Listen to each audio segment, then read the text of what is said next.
നീ കല്യാണത്തിന് അന്നല്ലേ മൈലാഞ്ചി ഇട്ട, പിന്നെ ഇട്ടിട്ടുണ്ടോ? രാത്രി ഭർത്താവിന്റെ അടുക്ക പോകുമ്പോ സുറുമ ഇട്ടുകൊണ്ട് പോണ എത്ര പെണ്ണുങ്ങളുണ്ട്. ഉസ്താദെ, എന്റെ പെട്ടിയവന് എന്റെ ഭർത്താവിന് അയൽവാസിയായ പെണ്ണുമ്പിള്ളയായിട്ട് ഭയങ്കര കമ്പനിയാ ഉസ്താദെ. ആയില്ലെങ്കിലല്ലേ കുഴപ്പമുള്ളൂ. നിന്റെ ഭർത്താക്കന്മാർക്ക് അടുത്തവന്റെ പെണ്ണുമ്പിള്ളയുമായിട്ട് ബന്ധം ഉണ്ടാകാനുള്ള കാരണം നീ തന്നെയല്ലേ? നീ നേരെ ജപ ഒരുങ്ങിക്കെട്ടി പോയിരുന്നെങ്കിൽ വല്ലവന്റെ പെണ്ണുമ്പിള്ളയുടെ പുറകെ നിന്റെ ഭർത്താവ് പോവോ? നീ നേരെ ജപ ഒരുങ്ങിക്കെട്ടി പോകേണ്ടതുപോലെ പോയിരുന്നെങ്കിൽ ഓരോ ദിവസവും കുളിച്ചൊരുങ്ങി മനോഹരമായ വസ്ത്രം ധരിച്ച് നിന്റെ ഭർത്താവിന് നിന്നെ കാണുമ്പോ കൊതി തോന്നുന്ന രീതിയിൽ നീ പോയിരുന്നെങ്കിൽ വല്ലവന്റെ പെണ്ണുമ്പിള്ളയുടെ പുറകെ നിന്റെ ഭാര്യ ഭർത്താവ് പോകില്ല. നീ അങ്ങനെ പോകില്ലല്ലോ. നീ കല്യാണ വീട്ടിൽ പോകുമ്പോ നിന്റെ ഒടുക്കത്തെ ഒരുക്കൊരുങ്ങി പോകും. അവിടെ നാട്ടുകാരെ കാണിക്കാൻ എഴുന്നള്ളത്തിന് പോകുന്ന ആന പോലെ കെട്ടിയവന്റെ മുന്നിൽ പോകുമ്പോ അടുക്കളയിൽ ഇട്ടിരുന്ന വസ്ത്രം ധരിച്ചിട്ട് പോകും. പിന്നെ ഓടിയില്ലെങ്കിലല്ലേ കുഴപ്പമുള്ളൂ. അള്ളാഹു കാത്തുരക്ഷിക്കുമാറാകട്ടെ. ഉറക്ക അള്ളാഹു കാത്തുരക്ഷിക്കുമാറാകട്ടെ. അതുകൊണ്ട് എന്റെ സഹോദരിമാരോട് പറയുന്ന, നല്ല വസ്ത്രം ധരിച്ച് നല്ല രീതിക്ക് പോകും. ഇതാരോടാ പറയുന്നത്? 50 കഴിഞ്ഞ 45 വയസ്സ് കഴിഞ്ഞ ഭർത്താവ് ഒരു റൂമി, ഭാര്യ ഒരു റൂമി, ഇങ്ങനെ കിടക്കാം. ഈ സദസ്യരിക്കട വാപ്പമാരും ഉമ്മമാരും സ്വന്തം വീട്ടിലെ നിങ്ങൾ രണ്ടുപേരും പ്രായമായ ഭാര്യയും ഭർത്താവ് ഒരുമിച്ച് കിടക്കണ എത്ര കുടുംബമുള്ള കിടക്കൂല. കാരണം എന്തേ? കടന്നിട്ട് പ്രയോജനം ഇല്ല. വാപ്പ, നീ പെണ്ണ് കെട്ടിയത് സെക്സിന് വേണ്ടിയാ? നീ വികാരം തീർക്കാൻ വേണ്ടിയ പെണ്ണ് കെട്ടിയേ? അല്ലാഹുവേ പടച്ചവനെ, ഭാര്യയും ഭർത്താവ് ഒരു മോഡലാ. 45 കഴിഞ്ഞ 2 റൂമി, പാപ്പ അവിടെ, ഉമ്മ ഇവിടെ. ആയിഷ വാടി കൂടെ കിടക്കാം. അല്ലോ, മക്കളൊക്കെ നിൽക്കുന്നില്ലേ? അതാ ഭർത്താവ് ഭാര്യ വിളിക്കണം, വാ നമുക്ക് ഒരുമിച്ച് കിടക്കാം. അതോ മക്കളൊക്കെ ഇല്ല. മക്കൾ നിൽക്കുന്നെന്ത്? അവർക്ക് സൂഹിക്കുന്നതിന് കുഴപ്പമില്ല. നിന്നെ കെട്ടിയത് മക്കളല്ല, നിന്റെ ഭർത്താവാ. ആ മനുഷ്യന്റെ കൂടെ മരിക്കണ കാലം വരെ താങ്ങും തണലുമായി നിൽക്കാനാ നിന്നെ വിവാഹം കഴിച്ച്. നീ അടുത്ത റൂമിൽ പോയി കിടക്കുന്നു. എന്റെ പ്രിയപ്പെട്ട ഉപ്പമാര് ചിന്തിക്കണം, ഭാര്യയും ഭർത്താവും ഒരുമിച്ച് കിടക്കണം. വാപ്പ മരിക്കണ കാലം വരെ, മരിക്കുന്ന കാലം വരെ ഒരുമിച്ച് തന്നെ കിടക്കണം. അള്ളാഹു നമുക്ക് ഈമാൻ നൽകി നിഗ്രഹിക്കുമാറാകട്ടെ. അതുകൊണ്ട് പ്രവാചകൻ സല്ലല്ലാഹു അലൈഹി വസല്ലമ തങ്ങൾ പറഞ്ഞു, നിങ്ങളുടെ ഭാര്യമാരുടെ മുഖത്ത് നിങ്ങൾ അടിക്കരുത്, നിങ്ങൾ അവളെ ചീത്ത വിളിക്കരുതെന്ന് നബി മുഹമ്മദ് മുസ്തഫ സല്ലല്ലാഹു അലൈഹി വസല്ലമ തങ്ങൾ പറയുമ്പോ മൂന്നാമത്തെ കടമ എന്താ? അല്ലാഹുവിന്റെ പ്രവാചകൻ സല്ലല്ലാഹു അലൈഹി വസല്ലമ തങ്ങൾ പറയുകയാ, ഒരു ഭർത്താവിന് തന്റെ ഭാര്യയോടുള്ള മൂന്നാമത്തെ കടമ എന്തെന്നറിയോ? നിന്റെ ഭാര്യ നിന്റെ വീട്ടിലെ വേലക്കാരിയല്ല, അടിമപ്പെണ്ണല്ലോ. ചെറുപ്പക്കാരാ, നിന്റെ ഭാര്യ വീടിന്റെ അടുക്കളയിൽ കിടന്ന് കഷ്ടപ്പെടുന്നത് കാണുന്നവനല്ലോ. യന്ത്രങ്ങളെ കറങ്ങുന്നത് പോലെ രാവിലെ മുതൽ വൈകുന്നേരം വരെ വീടിന്റെ കത്ത് കിടന്ന് കഷ്ടപ്പെടുന്നത് കാണുന്നവനല്ലോ. അല്ലാഹുവിന്റെ റസൂല് പറയുന്നു, ഭർത്താക്കന്മാര് നിന്റെ ഭാര്യയെ സഹായിക്കടൂ. അടുക്കളയിൽ കിടന്ന് കഷ്ടപ്പെടുന്ന ഭാര്യയുണ്ടല്ലോ, സമയം കിട്ടുമ്പോ നീ അവളെ സഹായിക്കല് നിന്റെ കടമയാണെന്ന് നബി മുഹമ്മദ് മുസ്തഫ സല്ലല്ലാഹു അലൈഹി വസല്ലമ തങ്ങൾ പറയുമ്പോ, ഭർത്താക്കന്മാര് അടുക്കളയിൽ കയറുന്നത് കുറച്ചലാണെന്ന് കരുതല്ലോ. ആരാ പറഞ്ഞു തന്നത്? അടുക്കളയിൽ കയറിയാ നിന്റെ അഭിമാനം ഇടിയുമെന്ന് ആരാ പറഞ്ഞു തന്നത്? മോനെ, ഒരിക്കലും നിന്റെ അഭിമാനം ഇടിയുകയില്ല. ഭാര്യയുടെ ഹൃദയത്തിന്റെ അകത്ത് നിന്നെ കുറിച്ച് വല്ലാത്ത മതിപ്പാടാ.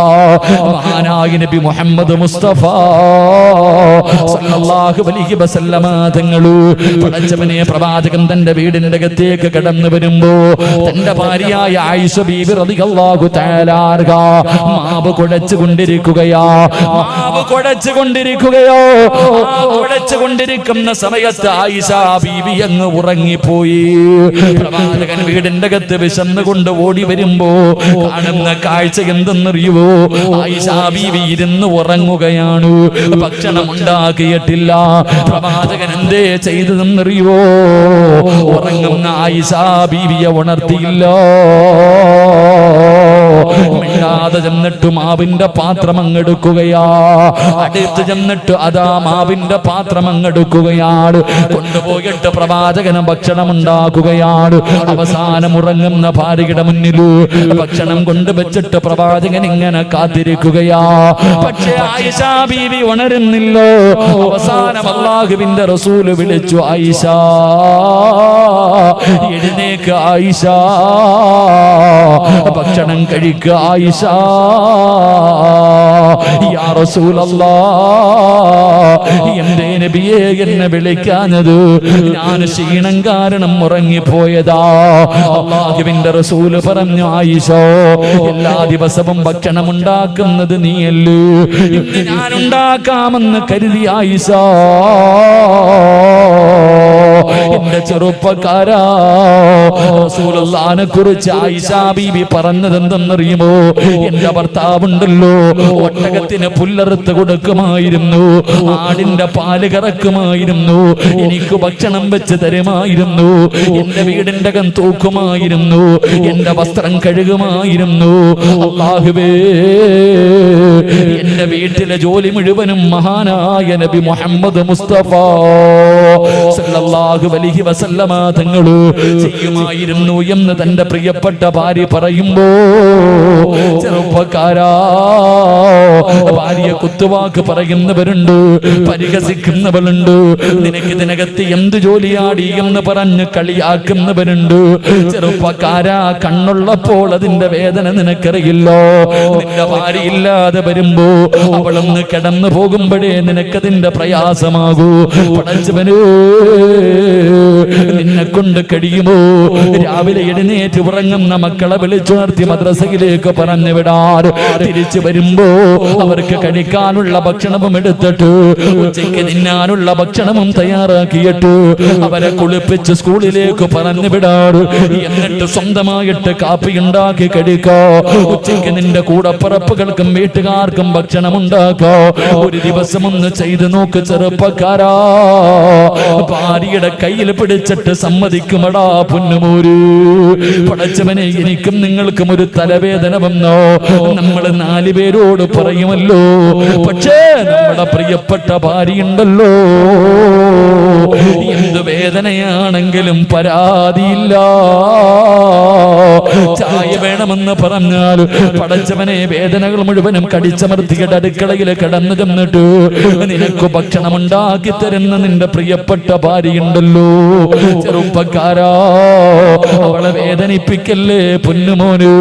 റസൂലുള്ള പറയുന്ന സ്വഹാബാ, അവള് ഭക്ഷണം വെക്കുമ്പോ അവളെ സഹായിക്കലൊരു ഭർത്താവിന്റെ കടമയാണെന്ന് ആദരമായ പ്രവാചകൻ നബി മുഹമ്മദ് മുസ്തഫ സല്ലല്ലാഹു അലൈഹി വസല്ലം അടുക്കളയിൽ കിടന്ന് കഷ്ടപ്പെടുമ്പോ സമയം കിട്ടുമ്പോ ഒന്ന് അടുക്കളയിൽ കയറിയിട്ട് മോനെ ഒന്ന് പച്ചക്കറി അരിഞ്ഞു കൊടുക്കാൻ, ഒന്ന് അരി കഴുകി കൊടുക്കാൻ, അല്ലെങ്കിൽ പാത്രങ്ങൾ കഴുകി കൊടുക്കാൻ, ഇനി ഒന്നും ചെയ്തില്ലെങ്കിലും ആ അടുക്കളയിൽ പോയിരുന്നിട്ട് ഭാര്യയോട് ഒരു 5 മിനിറ്റും തമാശയെങ്കിലും പറഞ്ഞ് അവളെ ഒന്ന് സന്തോഷിപ്പിക്കാൻ നീ സമയം കണ്ടെത്തണം. അത് നിന്റെ കടമയാണെന്ന് നബി മുഹമ്മദ് മുസ്തഫ സല്ലല്ലാഹു അലൈഹി വസല്ലം അല്ലാഹു ഈമാൻ നൽകി അനുഗ്രഹിക്കുമാറാകട്ടെ. അവിടെയാണ് കുടുംബ ജീവിതത്തിലെ സന്തോഷവും ആനന്ദവും സമാധാനവും എല്ലാം ഉണ്ടാകുന്നത്. അള്ളാഹു നമുക്ക് നൽകി അനുഗ്രഹിക്കുമാറാകട്ടെ. പ്രവാചകൻ സല്ലല്ലാഹു അലൈഹി വസല്ലമ തങ്ങൾ പറഞ്ഞു, അള്ളാഹുവിന്റെ പ്രവാചകൻ അവിടെ നിന്ന് പറഞ്ഞു തന്നു, 3 ഭർത്താക്കന്മാര് ഒരു കാലത്തും സ്വർഗത്തിൽ കിടക്കില്ല എന്ന് നബി മുഹമ്മദ് മുസ്തഫ സല്ലല്ലാഹു അലൈഹി വസല്ലം. അള്ളാഹുവിന്റെ പ്രവാചകൻ അവിടെ നിന്ന് പറയുകയാ, ലാ സലാസത്തുൻ സലാസത്തുൻ ലാ യദ്ഖുലൂനൽ ജന്നതി അബദാ. ഒരു കാലത്തും അല്ലാഹുവിന്റെ സ്വർഗത്തിൽ കടക്കാത്ത 3 വിഭാഗം ആൾക്കാരെ കുറിച്ചു, 3 വിഭാഗം ഭർത്താക്കന്മാരെ കുറിച്ചു നബി മുഹമ്മദ് മുസ്തഫ സല്ലല്ലാഹു അലൈഹി വസല്ലമ തങ്ങൾ പറഞ്ഞു, ഈ സദസ്സിലിരിക്കുന്ന ഭർത്താക്കന്മാരിൽ 3 പേര് ഒരു കാലത്തും സ്വർഗത്തിൽ കടക്കില്ല എന്ന് നബി മുഹമ്മദ് മുസ്തഫ ഉറക്കെ പറഞ്ഞു. നബി മുഹമ്മദ് മുസ്തഫ. എഴുന്നേക്ക് നബി മുഹമ്മദ് മുസ്തഫ. എഴുന്നേക്ക്, എല്ലാവരും എഴുന്നേക്ക് ഇൻഷാ അല്ലാഹ്. എഴുന്നേക്ക്. ബിസ്മില്ലാ. ഈ 3 ഭർത്താക്കന്മാർ ആരാ? പറ 3 സ്വലാത്ത്. സല്ലല്ലാഹു മുഹമ്മദ് സല്ലല്ലാഹു അലൈഹി വസല്ലം. പെണ്ണുങ്ങൾ എഴുന്നേക്ക്. സല്ലല്ലാഹു അലാ മുഹമ്മദ് സല്ലല്ലാഹു അലൈഹി വസല്ലം. അല്ലാഹുമ്മ സല്ലി അലാ മുഹമ്മദ് യാ റബ്ബി സല്ലി അലൈഹി വസല്ലം. അല്ലാഹു സ്വീകരിക്കുമാറാകട്ടെ. പ്രവാചകൻ സല്ലല്ലാഹു അലൈഹി വസല്ലം തങ്ങൾ പറഞ്ഞു, 3 ഭർത്താക്കന്മാർ ഒരു കാലത്തും സ്വർഗത്തിൽ കടക്കൂല. അല്ലാഹു നമ്മളെ കാത്തുരക്ഷിക്കുമാറാകട്ടെ. ഉറക്ക അല്ലാഹു നമ്മളെ കാത്തുരക്ഷിക്കുമാറാകട്ടെ. ഉറക്കപ്പറ അല്ലാഹു നമ്മളെ കാത്തുരക്ഷിക്കുമാറാകട്ടെ. എന്റെ പ്രിയമുള്ള സഹോദരങ്ങളെ, പ്രവാചകൻ അവിടെ നിന്ന് പറഞ്ഞു തരുന്ന ഒന്ന്. ബക്കറ്റ് എടുക്കാൻ സമയമായോ? ബക്കറ്റ് എടുക്കൽ. അൽഹംദുലില്ലാ. സംഘാടകർ ബക്കറ്റുമായിട്ട് നിങ്ങളുടെ മുന്നിലേക്ക് കടന്നു വരുന്നു. സംഘാടകർ ബക്കറ്റുമായിട്ട് നിങ്ങളുടെ മുന്നിലേക്ക് കടന്നു വരുമ്പോ മനസ്സിൽ കടന്നു വരേണ്ടത് പ്രവാചകന്റെ ഒരു ഹദീസ. അള്ളാഹുവിന്റെ പ്രവാചകൻ സല്ലല്ലാഹു അലൈഹി വസല്ലമ തങ്ങളുടെ ഒരു ഹദീസ് നിന്റെ മനസ്സിലേക്ക് കടന്നു വരണം. ആ ഹദീസ് നിന്റെ മനസ്സിലേക്ക് കടന്നു വരണം. എന്താ പ്രവാചകൻ പറഞ്ഞത്? അള്ളാഹുവിന്റെ റസൂൽ ഒരിക്കലും കള്ളം പറയാത്ത നബി മുഹമ്മദ് മുസ്തഫ സല്ലല്ലാഹു അലൈഹി വസല്ലമ തങ്ങൾ പറഞ്ഞത് എന്തെന്നറിയുമോ? അസ്സദഖത്തു റദ്ദുൽ ബലാ,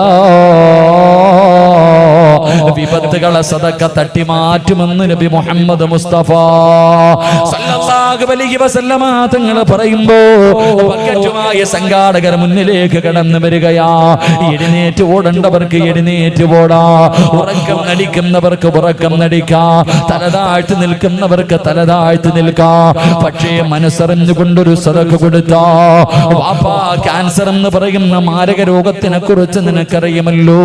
അല്ലാഹുവേ, ഇന്നിവിടേക്ക് വഅദിന് വരുമ്പോഴും കാഞ്ഞങ്ങാട് ഹോസ്പിറ്റലിൽ കിടക്കുന്ന 5 നേരം നിസ്കരിക്കുന്ന പടച്ചവനെ ഒരു പിതാവിനെ കണ്ടിട്ടാണ് കടന്നു വരുന്നത്. ക്യാൻസർ എന്ന് പറയുന്ന മാരകമായ രോഗമുണ്ടല്ലോ. അല്ലാഹുവേ,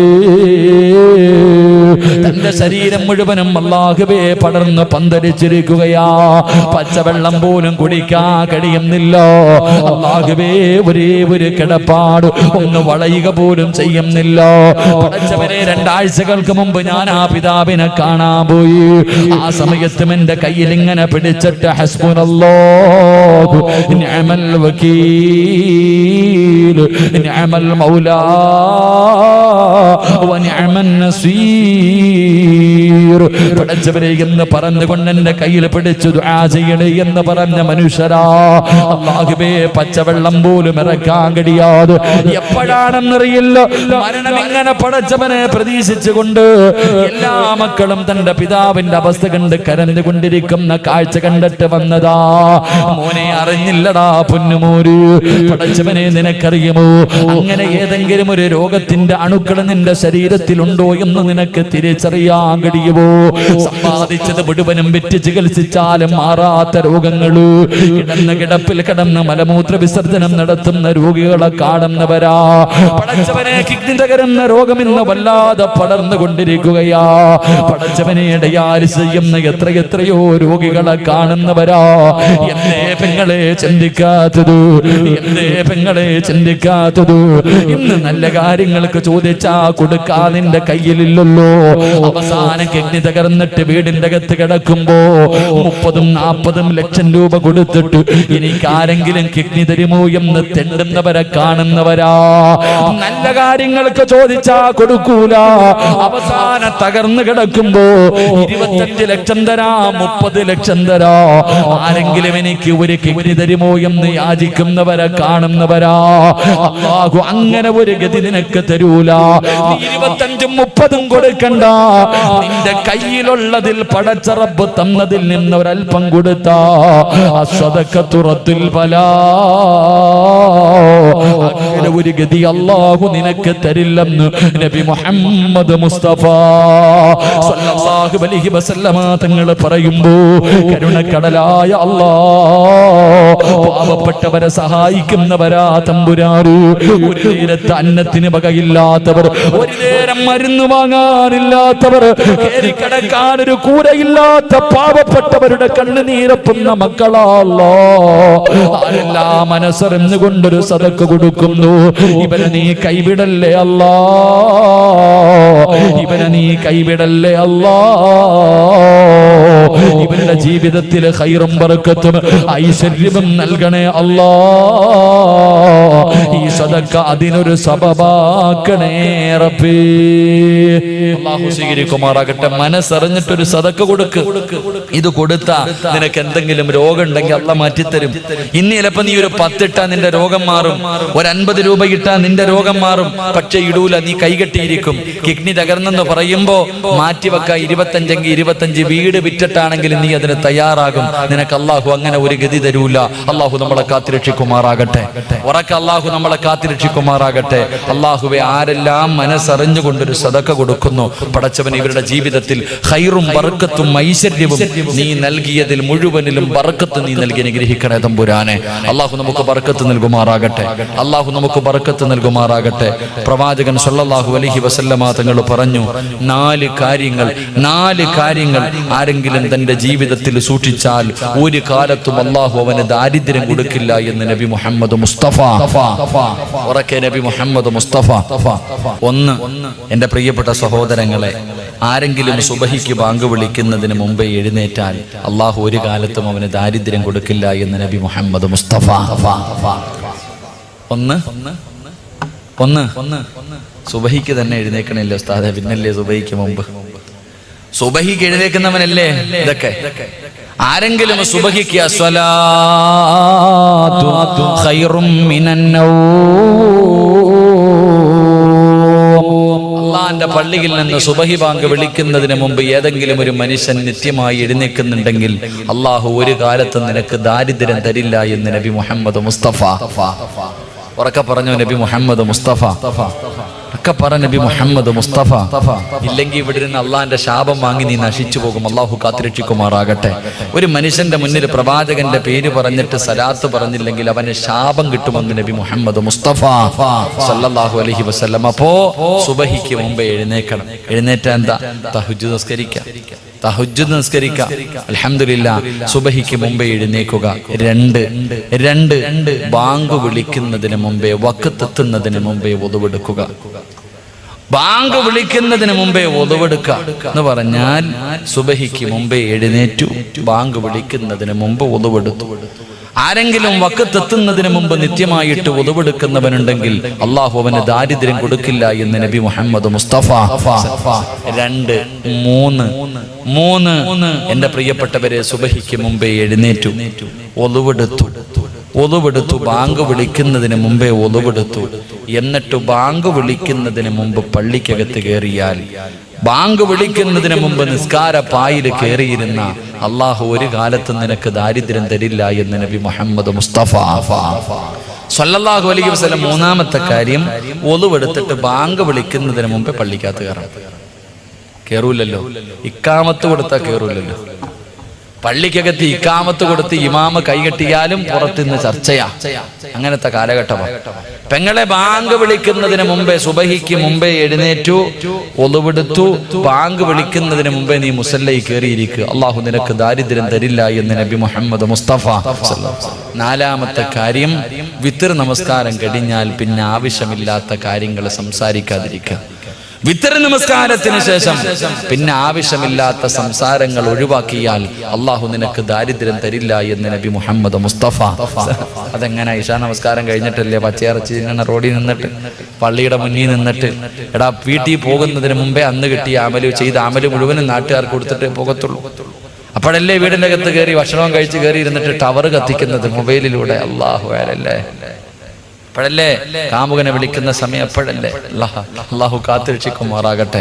എനിക്ക് ദാരിദ്ര്യം വരും പെങ്ങളെ. റസൂലുള്ളാഹി തങ്ങൾ പറഞ്ഞു, വിത്ർ നമസ്കാരം കഴിഞ്ഞാൽ ആവശ്യമില്ലാത്ത കാര്യങ്ങൾ ഒഴിവാക്കുക, ആവശ്യമില്ലാത്ത സംസാരങ്ങൾ ഒഴിവാക്കുക. അള്ളാഹു നിനക്ക് ബർക്കത്ത് നൽകുമെന്ന് നബി മുഹമ്മദ് മുസ്തഫ സല്ലല്ലാഹു അലൈഹി വസല്ലം. അൽഹംദുലില്ലാഹ്, അള്ളാഹു ജീവിതത്തിൽ സൂക്ഷിക്കാൻ ഭാഗ്യം തരുമാറാകട്ടെ. അള്ളാഹു ജീവിതത്തിൽ സൂക്ഷിക്കാൻ ഭാഗ്യം തരുമാറാകട്ടെ. അതുകൊണ്ട് എന്റെ പ്രിയമുള്ള സഹോദരങ്ങളോട്, സഹോദരിമാരോട്, പ്രവാചകൻ സല്ലല്ലാഹു അലൈഹി വസല്ലമ തങ്ങൾ അവിടെ നിന്ന് പറഞ്ഞു തരികയാ, എന്റെ പ്രിയപ്പെട്ട പെങ്ങള്, നിനക്ക് ഞാൻ രണ്ട് പെണ്ണുങ്ങളെ പറഞ്ഞു തരാ. രണ്ട് പെണ്ണുങ്ങളെ പഠിക്കാറ് സീരിയൽ നടിമാരെ പോലെയല്ല, നിന്റെ ജീവിതത്തിൽ മാറ്റമുണ്ടാക്കാൻ കഴിയുന്ന രണ്ട് പെണ്ണുങ്ങളെ ഞാൻ നിനക്ക് പറഞ്ഞു തരാ. നീ എങ്ങനെയാകണേ പൊന്നുമോള്, നീ എങ്ങനെയാകണേ പൊന്നുമോള്. അല്ലാഹുവിന്റെ പ്രവാചകൻ അവിടെ നിന്ന് പറഞ്ഞു തരികയാ. ഒന്നാമതായിട്ട് അല്ലാഹുവിന്റെ പ്രവാചകന് പടന്നയിലെ പെണ്ണുങ്ങൾക്ക് കണ്ടുപഠിക്കാൻ ഒരു പെണ്ണിനെ പറഞ്ഞു തരുന്നു. നിന്നെ കൊണ്ട് കഴിയുമോ പൊന്നുമോള്? ആകാശദൂത കണ്ടാ കരയുമെന്നെല്ലാവർക്കും അറിയാ. കരയാതെ ഏതെങ്കിലും ഒരു മനുഷ്യനാ സിനിമ കണ്ടു തീർത്താൽ അവന് സമ്മാനം കൊടുക്കുമെന്ന് പറയുന്ന ഒരു കാലമുണ്ടായിരുന്നു. എന്റെ പ്രിയപ്പെട്ട പെങ്ങന്മാര്, ഞാൻ പറയുന്ന ഈ പെണ്ണിന്റെ ചരിത്രം നിന്റെ കണ്ണ് നിറയാതെ നിനക്കൊന്ന് വായി വായിക്കാൻ കഴിയുമോ? ഒരു ഭാര്യ ഞാൻ നിനക്ക് പറഞ്ഞു തരാ. ആ ഭാര്യയുടെ ചരിത്രം പടന്നയിലെ ഏതെങ്കിലും ഒരു പെണ്ണിന് കണ്ണ് നിറയാതെ മനസ്സ് വേദനിക്കാതെ ആ പെണ്ണിന്റെ ചരിത്രം ഒന്ന് വായിച്ചു തീർക്കാൻ കഴിയുമോ? ഏത് പെണ്ണെന്നറിയുമോ? ഭർത്താവിനെ വല്ലാതെ സ്നേഹിച്ച പെണ്ണാ, ഭർത്താവിനെ വല്ലാതെ ഹിദ്മത്ത് ചെയ്ത പെണ്ണാ. എന്ന് ഭർത്താവ് രോഗിയായി കഴിഞ്ഞ ഭർത്താവിനെ കളഞ്ഞിട്ട് കണ്ടവന്റെ കണ്ടവന്റെ കൂടെ നാട് കിടക്കുന്ന പെണ്ണുങ്ങളുടെ കാലവാ. ഭർത്താവിനെ തിരിഞ്ഞു നോക്കാത്ത പെണ്ണുങ്ങളുടെ കാലവാ.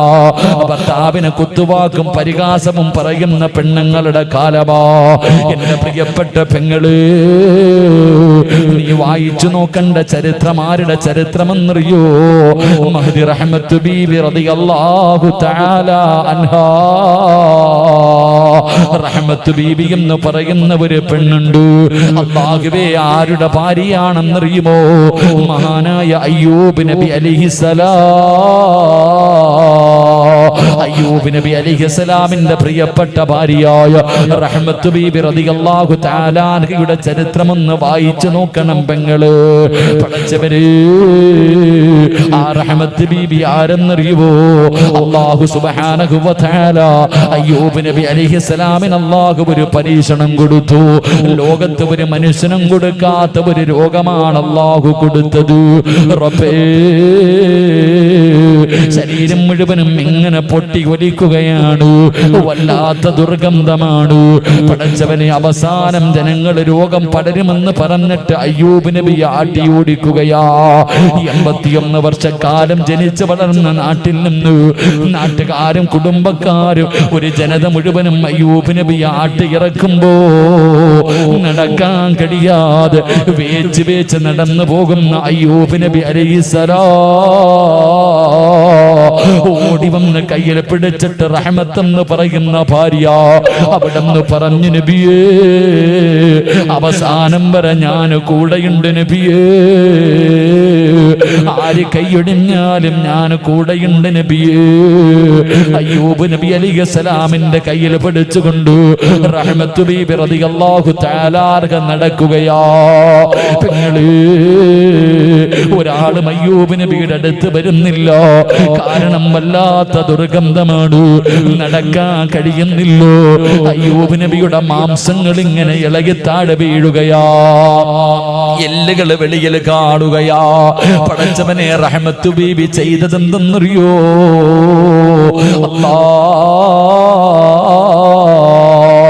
അയ്യൂബ് നബി അലൈഹിസ്സലാമിന്റെ മാംസങ്ങൾ ഇങ്ങനെ താഴെ വീഴുന്നത് കണ്ടപ്പോ അടുത്തു ചെന്നിട്ട് സഹിക്കാൻ കഴിയാതെ അവിടെന്ന് പറഞ്ഞു, നബിയേ, നിങ്ങൾ അല്ലാഹുവിന്റെ പ്രവാചകനാണല്ലോ, നിങ്ങൾ ദുആ ചെയ്താൽ അല്ലാഹു സ്വീകരിക്കുമല്ലോ. അല്ലാഹുവേ, എന്റെ രോഗമൊന്ന് ശിഫയാക്കി താ അല്ലാഹ്. ഇന്ന് ദുആ ചെയ്താ അല്ലാഹു നിങ്ങളുടെ രോഗം മാറ്റിത്തരുമല്ലോ. നിങ്ങൾ എന്തേ ദുആ ചെയ്യാത്തത്? അതാ പറയുന്ന പെണ്ണേ റഹ്മത്ത്, എനിക്ക് അല്ലാഹുവോട് പരാതി പറയാ മടിയാ, എനിക്ക് അല്ലാഹുവോട് പരാതി പറയാ മടിയാ. ഞാൻ ഒരിക്കലും അല്ലാഹുവിനോട് ദുആ ചെയ്യില്ല. എന്നെ നോക്കി നോക്കി മടുത്തെങ്കിൽ നീ നിന്റെ വഴി നോക്കാ റഹ്മത്ത് ബീവിയോട് പറഞ്ഞു കൊടുക്കുമ്പോ, പെങ്ങളെ, ഒരു ഉമ്മതന്റെ കുഞ്ഞിനെ ചുമക്കുന്നത് 9.5 മാസമാ, കൂടിപ്പോയാൽ 10 മാസമാണ്. എങ്കിൽ റഹ്മത്ത് ബീബി റളിയല്ലാഹു തആല അൻഹാ രോഗം പിടിച്ച് എല്ലും തോലുമായ അയ്യൂബ് നബിയെ ചുമന്നത് എത്ര കൊല്ലമാണെന്നറിയോ? അയ്യൂബ് നബിക്ക് നടക്കാൻ കഴിയില്ല. അയ്യൂബ് നബിയെ ചുമന്നുകൊണ്ട് നടക്കുകയാണ്. കൊച്ചു കുഞ്ഞുങ്ങളെ ചുമന്നുകൊണ്ട് നടക്കുന്നത് പോലെ റഹ്മത്ത് ബീബി എന്ന് പറയുന്ന തന്റെ പ്രിയപ്പെട്ട സ്വാലിഹത്തായ ഭാര്യയുണ്ടല്ലോ, 18 കൊല്ലം ചുമന്നു ഉമ്മ, കളഞ്ഞിട്ട് പോയില്ല, മറന്നിട്ട് പോയില്ല. 18 വർഷക്കാലം അയ്യൂബ് നബിയെ ചുമന്നു എന്ന് ചരിത്രം പഠിപ്പിക്കുമ്പോ പടന്നയിലെ ഉമ്മമാര് ഭർത്താവിനെ സ്നേഹിക്കാൻ പഠിക്കു പെങ്ങള്. റഹ്മത്ത് ബീവിയുടെ ചരിത്രം നിനക്കൊരു പാഠമാകട്ടെ. രണ്ടാമതൊരു പെണ്ണിനെ പറയുന്നുണ്ട്. അല്ലാ, ഏത് പെണ്ണെന്നറിയോ?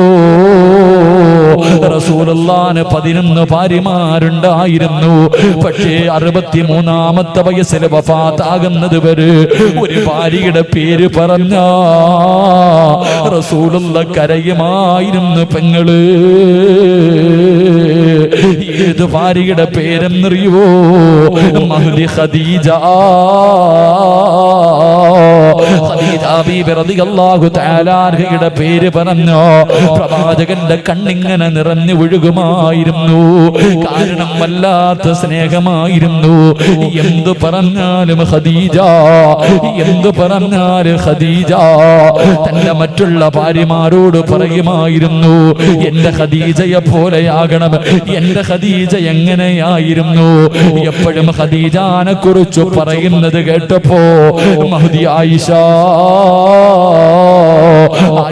ബീബി റളിയല്ലാഹു തആല അൻഹയ്ക്ക് അവിടുന്ന് സഹിക്കാൻ കഴിഞ്ഞില്ല. അവിടുന്ന് ചോദിച്ചു, നബിയേ, ഈ കിളവിയോട് ഇത്ര സ്നേഹമെന്തേ നബിയേ? തന്റെ ഭാര്യ കിളവി എന്ന് വിളിച്ചപ്പോ റസൂലുള്ളാഹിന്റെ കണ്ണ് നിറയുകയാ. പ്രവാചകൻ ഇരുന്ന് കരയുകയാ. അത്രയ്ക്കും സ്നേഹമായിരുന്നു ഉമ്മ. അതിന്റെ കാരണം എന്തെന്നറിയുവോ? അതിന്റെ കാരണം എന്തെന്നറിയുവോ? അല്ലാഹുവിന്റെ പ്രവാചകനെ നാട് കടത്തുമ്പോ, ഊര് വിലക്കുമ്പോ ഖുറൈശികൾ അല്ലാഹുവിന്റെ റസൂലിലേക്ക് തന്റെ കുടുംബത്തെയും മാട്ടിയിറക്കുമ്പോ ആരും സഹകരിക്കാനോ സഹായിക്കാനോ പാടില്ല എന്ന് ഖുറൈശികൾ അവിടെ നിന്ന് പ്രഖ്യാപിക്കുമ്പോ അല്ലാഹുവിന്റെ റസൂൽ വീടിന്റെ വെളിയിൽ ഇറങ്ങിയിട്ട് അവിടെ നിന്ന് പറഞ്ഞു, ഖദീജ, മക്കളെയും കൂട്ടി നീ നിന്റെ വീട്ടിലേക്ക് പോ ഖദീജ. അല്ലാഹുവിന്റെ റസൂല് പറഞ്ഞു, നീ നിന്റെ വീട്ടിലേക്ക് പോകാൻ. അതിന്റെ കാരണം എന്തെന്നറിയുവോ? ഖദീജ കോടീശ്വരിയായിരുന്നു. പട്ടിണി കിടന്നിട്ടില്ല, ദുരിതം അനുഭവിച്ചിട്ടില്ല. ദുഃഖവും ദുരിതവും എന്താണെന്നറിയില്ല. അതുകൊണ്ട് നീ കുറച്ചു നാള് നിന്റെ മക്കളെയും കൊണ്ട് നിന്റെ വീട്ടിലേക്ക് പോയി നിൽക്കാൻ അല്ലാഹുവിന്റെ റസൂല് പറയുമ്പോ ഖദീജ എന്ന ഭാര്യ പറഞ്ഞതെന്തെന്നറിയോ? യാ റസൂലല്ലാഹ്, എന്നെ ഒഴിവാക്കല്ലേ നബിയേ, അങ്ങയുടെ ചാരത്ത് നിന്ന് പറഞ്ഞു വിടല്ലേ നബിയേ. മരിക്കാനാണെങ്കിലും ഞാൻ കൂടെയുണ്ട് നബിയേ, പട്ടിണിയാണെങ്കിലും ഞാൻ കൂടെയുണ്ട് നബിയേ. മരണസമയം വരെ, എന്റെ അവസാന നിമിഷം വരെ എനിക്ക് അങ്ങയുടെ കൂടെ നടക്കണം യാ റസൂലല്ലാഹ് എന്ന് പറഞ്ഞുകൊണ്ട് ശൈബ് അബീ താലിബിന്റെ മലഞ്ചെരുവില് ചെന്നിട്ട് പച്ചില പറിച്ചു തിന്ന പെണ്ണാണ് ഖദീജ. കീറിക്കടക്കാൻ കൂരയില്ലാതെ കിട്ടിയതിന്റെ അകത്ത് കിടന്ന് ജീവിച്ചവളാണ് ഖദീജ. മക്കളെ പോറ്റിയവളാണ് ഖദീജ. ഉള്ളത് കൊണ്ട് തൃപ്തിപ്പെടാൻ പഠിച്ചവളാണ് ഖദീജ. എന്റെ പ്രിയപ്പെട്ട പെങ്ങന്മാര്, നീ റോൾ മോഡലാക്കേണ്ടത് ഖദീജ ബീവിയോ? ആ ഖദീജ ബീവിയുടെ ചരിത്രം വായിച്ചു നോക്കണം പെങ്ങള്. കൊതി തോന്നും മോള്, കൊതി തോന്നും മോള്. അതുകൊണ്ട് പടന്നയിലുള്ള ഭാര്യ ഭർത്താക്കന്മാരോട് നിങ്ങൾ എങ്ങനെയാകണമെന്ന് പറഞ്ഞിട്ട് ദുആ ചെയ്ത് പിരിയാ പോവുകയോ? നിങ്ങൾ എങ്ങനെയാണ് ജീവിക്കേണ്ടതെന്നറിയോ? മഹാനായ നബി മുഹമ്മദ് മുസ്തഫ സല്ലല്ലാഹു അലൈഹി വസല്ലമ തങ്ങളുടെ മുന്നിലേക്ക് മുഖറബുൽ അംലാക്ക് മലക്ക് ജിബ്രീൽ അലൈഹിസ്സലാം ഇറങ്ങി വന്നിട്ട് അവിടുന്ന് ചോദിക്കുന്നു, നബിയേ, ഖദീജ ബീവി എവിടെ നബിയേ? ഖദീജ ബീവി എവിടെ നബിയേ? എന്തേ ജിബ്രീല് എന്റെ ഖദീജാനെ തിരയുന്നത് എന്താണ് യാ റസൂലല്ലാഹ്? ഖദീജ വരുമ്പോ ഒരു സന്തോഷ വാർത്ത പറയണം നബിയേ. എന്തിനാണ് സന്തോഷ വാർത്തയെന്നറിയുമോ? യാ റസൂലല്ലാഹ്, ഖദീജയ്ക്ക് സ്വർഗ്ഗത്തിലൊരു മുത്തിന്റെ കൊട്ടാരമുണ്ട് നബിയേ. ഖദീജ ബീവി റളിയല്ലാഹു തആല അൻഹയ്ക്ക് സ്വർഗ്ഗത്തിൽ ആരും ശല്യം ചെയ്യാത്ത ഒരു ഭാഗത്ത് ഒരു മുത്തിന്റെ കൊട്ടാരം അല്ലാഹു കൊടുത്തിട്ടുണ്ട്. എന്തിനാണെന്നറിയുമോ? പടന്നയിലെ ഉമ്മമാരെ, ഖദീജ ബീവിക്ക് സ്വർഗ്ഗത്തിൽ ഒരു മുത്തിന്റെ കൊട്ടാരം കിട്ടാറുള്ള കാരണം എന്തെന്നറിയുമോ? അല്ലാഹ് 25 കൊല്ലം അല്ലാഹുവിന്റെ റസൂലിന്റെ ഭാര്യയായി ജീവിച്ചു. 25 വർഷം അള്ളാന്റെ റസൂല് വിവാഹം കഴിച്ചത് 25ാമത്തെ വയസ്സില്. തന്റെ ഭാര്യയുടെ വയസ്സ് 40 വയസ്സായിരുന്നു. 40 വയസ്സുള്ള ഖദീജ ബീവിയാണ് 25കാരനായി നബി മുഹമ്മദ് മുസ്തഫ സല്ലല്ലാഹു അലൈഹി വസല്ലമ തങ്ങളെ വിവാഹം കഴിച്ചത്. അവര് രണ്ടുപേരും ഒരുമിച്ച് ജീവിച്ചത് 25 കൊല്ലമാണ്. എന്തിനാ അല്ലാഹ് സ്വർഗ്ഗത്തിൽ ഒരു കൊട്ടാരം കൊടുത്തതെന്നറിയുമോ?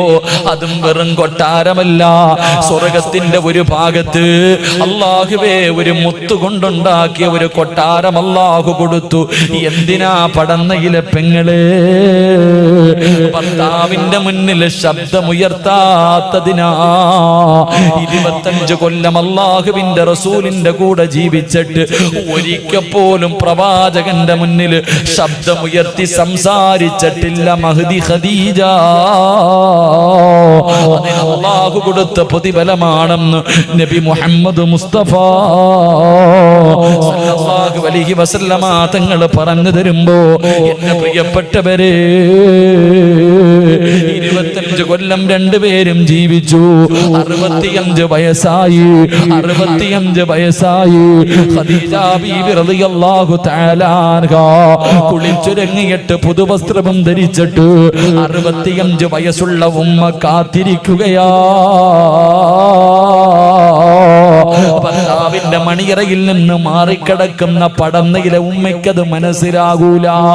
65 വയസ്സുള്ള പടുവൃത്തയായ അല്ലാഹുവേ ഖദീജ ബീബി റളിയല്ലാഹു തആല അൻഹാ കുളിച്ചുരങ്ങിയിട്ട് പുതുവസ്ത്രവും ധരിച്ചിട്ട് റസൂലുള്ളാഹിനെ കാത്തിരിക്കുകയാണ്. അതാ ലോകത്തിന്റെ നേതാവ് കടന്നു വന്നു, കഴിക്കാ ഭക്ഷണം കൊടുത്തു. എന്നിട്ട് അവസാനം പ്രവാചകന്റെ മടിത്തട്ടിൽ തലവെച്ച് കിടന്നിട്ട് ഖദീജ ബീബി റളിയല്ലാഹു തആല അൻഹാ അല്ലാഹുവിന്റെ റസൂലിന്റെ മുഖത്ത് നോക്കി ചിരിക്കുകയാ. എന്തേ ഖദീജ എന്നെ നോക്കിയിട്ട് ചിരിക്കുന്നത്? എന്തേ ഖദീജ? യാ റസൂലല്ലാഹ്, എന്തൊരു പ്രകാശമാണ് നബിയേ. അല്ലാഹുവിന്റെ റസൂൽ ചോദിച്ച്, 25 കൊല്ലം കൊണ്ട് കാണുന്നതല്ലേ ഖദീജ? അവസാനം എന്റെ പ്രിയപ്പെട്ട പടന്നയിലെ ഉമ്മ ഖദീജ ബീബി റളിയല്ലാഹു തആല അൻഹാ അല്ലാഹുവിന്റെ റസൂലിന്റെ കയ്യിൽ പിടിച്ചിട്ട്, നബിയേ, 25 കൊല്ലമായി ഞാൻ അങ്ങയുടെ കൂടെ ജീവിക്കുന്നുണ്ട്. അങ്ങയുടെ മനസ്സിന് വേദനയുണ്ടാക്കുന്ന എന്തെങ്കിലും ഈ 25 വർഷത്തിന്റെ ഇടയിൽ എന്റെ നാവിൽ നിന്ന് വന്നു പോയിട്ടുണ്ടെങ്കിൽ എനിക്കൊന്ന് പൊരുത്തപ്പെട്ട് തരണേ യാ റസൂലല്ലാഹ്. എനിക്ക് പോകാ സമയമായി നബിയേ. അല്ലാഹുവിന്റെ പ്രവാചകന്റെ കയ്യിൽ പിടിച്ചിട്ട് ഖദീജ ബീബി റളിയല്ലാഹു തആല അൻഹാ അവിടുന്ന് പൊരുത്തം ചോദിക്കുമ്പോ റസൂലുള്ളാഹ് കരയുകയാ. കൊച്ചുകുട്ടികൾ കരയുന്നത് പോലെ റസൂലുള്ളാഹ് തേങ്ങി തേങ്ങി കരയുകയാണ്. ഖദീജ പോവുകയാണോ? എന്നെ ഒറ്റയ്ക്കാക്കിയിട്ട് പോവുകയാണോ? എന്നോട് പൊരുത്തം ചോദിക്കല്ലേ ഖദീജ. പറയാനൊരു കുറ്റമില്ല, പറയാനൊരു ന്യൂനതയില്ല. അല്ലാഹുവിന്റെ പ്രവാചകൻ അവിടെന്ന് പറയുകയോ, 25 വർഷത്തിന്റെ ഇടയിൽ നിന്നെ കുറിച്ച് നല്ലതല്ലാതെ ഒന്നും പറയാനില്ല ഖദീജ. പറഞ്ഞ പറഞ്ഞു തീരേണ്ട താമസമുണ്ടല്ലോ. ഖദീജ ബീബി റളിയല്ലാഹു തആല അൻഹ ചാടി എഴുന്നേറ്റിട്ട് അല്ലാഹുവിന്റെ പ്രവാചകനെ കെട്ടിപ്പിടിക്കുകയാ. അവിടുന്ന് ചുടുചുംബനം കൊടുക്കുകയാണ്. എന്നിട്ട് പ്രവാചകന്റെ ചെവിയിൽ ചോദിച്ചു, നബിയേ, എന്റെ ഭർത്താവാണല്ലോ, ഞാൻ പോവുകയാണ് നബിയേ. എനിക്കൊരു 3 ആഗ്രഹമുണ്ട്, സാധിച്ചു തരുമോ യാ റസൂലല്ലാഹ്? അല്ലാഹുവിന്റെ റസൂല് അവിടുന്ന് ചോദിച്ചു, ഖദീജ, നിന്റെ ആഗ്രഹം എന്താണ് ഖദീജ? നിന്റെ ആഗ്രഹം എന്താണ് ഖദീജ? യാ റസൂലല്ലാഹ്, ഞാൻ മരിച്ചാ എന്റെ മയ്യത്ത് നിങ്ങൾ കുളിപ്പിക്കണം നബിയേ.